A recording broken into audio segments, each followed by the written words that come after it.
Oi, gente. Falei várias vezes de artigos, né, artigos científicos.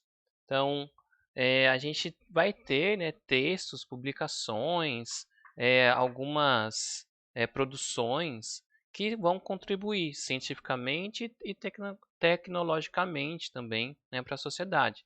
É a geração de conhecimento, de produtos ou de processos que são publicados. Em geral, elas são mensuradas de acordo com as documentações geradas. Então, a gente vai sempre ter documentações que são geradas, elas são de diferentes tipos. Aí, né? Eu falei bastante de artigo, mas a gente vai ter outros. Né? A gente já falou aí de projetos, a gente já falou da própria monografia de TCC, né? Dissertação de mestrado, tese de doutorado.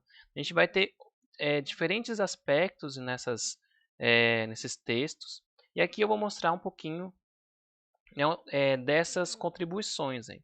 As documentações elas são confiáveis porque elas passam por um processo de revisão por pessoas, né, pelos pares, que a gente chama, são as pessoas da mesma comunidade que a nossa, né, por serem mensuráveis e por serem acessíveis. Então, o texto ele é possível ter, né, a gente tem que apresentar toda a argumentação, né, então tem toda a questão criteriosa, por isso que ele é mensurável, então a gente consegue, né, demonstrar que realmente aqueles resultados foram obtidos, e por serem acessíveis né, publicamente e por o texto ser geralmente em inglês, né? Então, o inglês aí é a língua padrão para a gente ter a publicação, ok? Então, algumas produções científicas vocês já conhecem, né? O livro, o capítulo de livro, o artigo científico que eu comentei bastante, né? Que é o que sai mais o atual, né? Que está acontecendo agora. A monografia, né? De TCC ou dissertação de mestrado, tese de doutorado. Geralmente a tese ela sempre apresenta um conceito novo, né? Diferente da monografia de TCC e da dissertação de mestrado. O projeto de pesquisa que a gente já comentou, né? Então, ali a gente vai ter algumas documentações. O artigo científico é o mais ponta de linha, ali, né? O mais novo. Monografia e tese eles são documentos mais densos, né? Que é de um autor só, né? Que passa geralmente com a banca. E livro, capítulo de livro, eles são um documento mais, né? Com uma ciência mais já consolidada, ok? E também tem produções tecnológicas, né? A patente, um registro de software, um relatório técnico, um manual, né? Então, essas são produções tecnológicas que também podem ser publicadas aí, né? Geralmente a patente ela é bem criteriosa, né? Você tem que demonstrar tudo, né? Como que você construiu aquele protótipo, né? Quais são as contribuições, o que que ele faz, né? Ele é bem sistemático, tá? Registro de software é como se fosse a patente de um software. O relatório técnico e o manual eles são, né, mais voltados para um produto específico ou um serviço, né? E a gente vai ver bastante desse daqui, na verdade, né? O projeto de pesquisa, monografia e o artigo científico. Então, eu vou falar do artigo agora, né? A gente já falou bastante sobre monografia e o projeto. Então, o artigo ele é importante para você saber fazer a sua revisão bibliográfica, né? Ele tem como objetivo a divulgação do trabalho de pesquisa, né? De modo claro e reproduzível, né? Você pode pegar um artigo e ele tem que ter todas as informações para você conseguir reproduzir aquele resultado. Geralmente é um trabalho colaborativo, né? Então vai ser mais de um autor, que pode estar associado a uma monografia, né? Uma dissertação ou uma tese. Às vezes é o aluno, orientador, pessoas que colaboraram ali para realizar aquele trabalho. Então ele é publicado com mais de um autor. São considerados curtos quando comparados com as monografias, né? A TCC, tese, elas chega aí a ter 100 páginas, né? O artigo ele é bem mais curto, de 6 a 10 páginas, ok? Dependendo aí, né, se ele é um artigo de conferência, se ele é um artigo de journal. A gente vai falar um pouquinho sobre isso também, tá? É importante ser objetivo e conciso, e a contribuição ela vai estar bem clara, né, desde o resumo ali desse artigo. Então, ele precisa ser, né, bem claro aquele objetivo. O objetivo às vezes é bem específico, demonstrar alguma contribuição ali que já foi realizada. Ela vai ter o mesmo padrão aí que a gente já viu da estrutura, né? Vai ter o título, autores, afiliações, então da onde são esses autores, né? Da UFSCar, do DMEC, é da USP, é da ESC, né? Então vai ter ali da onde que é, isso que é a afiliação, tá?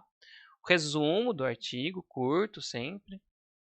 Introdução, métodos, resultados, conclusão, geralmente agradecimentos, principalmente a agências de fomento, né? Então, quem já fez isso aí provavelmente já teve que fazer alguma coisa assim. E as referências, então ele não tem aquela coisa pré-textual, pós-textual, não tem nada disso, ele é bem mais simples e curto. A gente vai ver exemplos de artigos aí, tá? A escolha do tipo de publicação depende da real contribuição e inovação do trabalho, ok? Por quê? Porque artigos em periódicos, que são revistas que são publicadas, né? Os periódicos eles são revistas publicadas periodicamente, por isso o nome periódicos. Essas revistas científicas elas apresentam artigos maiores, né? Que podem ter aí 16 a 20 páginas, dependendo do template, né? Dependendo da política do journal, que a gente chama em inglês, né? Ou periódico. E ele vai ser uma contribuição científica um pouco mais consolidada do que eventos ou conferências, workshops e seminários, né? Vai ter, às vezes o evento, a conferência, vai mandar um artigo, às vezes até de uma pesquisa que você está fazendo, né, que está em andamento ainda, você tem um resultado preliminar, justamente para ter as discussões entre as pessoas que vão na conferência, né, para você ter contribuições de melhorar o seu trabalho, né? Esses eventos e workshops. E o periódico ele já é uma coisa mais consolidada, né? Então, os eventos às vezes são artigos menores, mais simples e com resultados preliminares. Então, é importante quando você for fazer a sua pesquisa, e se você se deparar com um artigo de conferência, se atentar que talvez ele tenha um artigo mais completo em periódico, né? Dá uma pesquisada nos autores ali, às vezes eles têm uma coisa mais completa para você ter uma contribuição melhor, né? De você conseguir discutir melhor, ler um trabalho mais completo e também aproveitar melhor no seu trabalho. Livros e capítulos de livro, eles são, como eu comentei já várias vezes, conceitos mais já difundidos há muito tempo, né? Antigos. Então, às vezes não tem muito diversidade de livros aí que você pode utilizar, né? Você vai ter alguns livros base aí que são que você pode utilizar na sua fundamentação, na sua conceituação, né? Mas eles são poucos, né? Não tem muitos livros aí assim. Uma forma de se pontuar os diferentes veículos é pelo Qualis Capes, né? Se a gente olhar o Sucupira, vou mostrar para vocês também. O Sucupira ele mostra qual que é a qualidade daquele journal, né? Daquele periódico. Então tem aí uma conceituação em A1, A2, B1, B2, né, que vai mostrar se ele tem um impacto grande na comunidade científica. Mas isso não impede, né, de você utilizar. Então, assim, isso aqui é só a título de curiosidade, o Qualis Capes aí, tá? Processo de revisão em periódicos. Então, né, como eu falei, ele é passado por um envio a submissão, né, você pode fazer a qualquer momento, é envio contínuo e passa por uma rodada de avaliações e melhorias do seu artigo. Então, por isso que o periódico, né, ele é uma coisa mais consolidada, ele apanha mais, né, ele é melhorado várias vezes, ok? É importante se atentar a isso. Revisão de eventos, ela tem um prazo determinado e os melhores artigos ali são aceitos.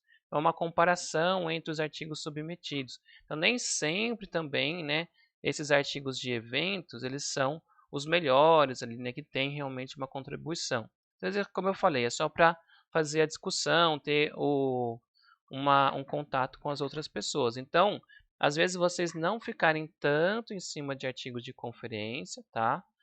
Na hora de fazer a sua revisão, mas se atentar aos artigos de periódico, mais que às vezes são mais interessantes, ok? Mas, assim, não fujam dos artigos de conferência, porque eles podem ter contribuições importantes também, tá? Só estou dizendo que você tomar esse artigo de conferência com um pé atrás, né? Nem sempre assumir que aquilo ali seja o melhor trabalho. ok? Sempre fazer uma busca bem abrangente aí, para você não ficar limitado a um artigo de conferência, é mais isso. Existe uma ética nesse envio de artigos também, então, se você encontrar artigos iguais aí, né, ou muito similares, você pode também ficar com um pé um pouquinho atrás, que os autores eles não seguiram essa ética, né, de submeter artigos apenas a um veículo de publicação de cada vez, né, e que os artigos têm que explorar ideias diferentes, mesmo se eles derivarem de um mesmo trabalho de pesquisa. Às vezes você tem, né, aspectos diferentes, você publica em dois periódicos ou duas conferências diferentes, né, não tem problema. Mas, se você publica o mesmo trabalho em dois, né, artigos periódicos diferentes ou conferências, é considerado autoplágio. Então, se você encontra isso, né, provavelmente aquele trabalho dessa pessoa ela não é muito. é, Você também tem que desconfiar um pouco, né? Então, nem sempre acreditar muito em autores que praticam plágio, né? Porque senão seguiram essa ética aí, ok? Então, eu vou mostrar um pouquinho para vocês no próximo vídeo como que a gente faz essas buscas e um pouquinho ali do Qualys, né? Então, algumas coisas que a gente pode fazer para olhar os artigos aí. Mas a semana que vem a gente vai fazer uma coisa mais abrangente, ok? Até mais, pessoal.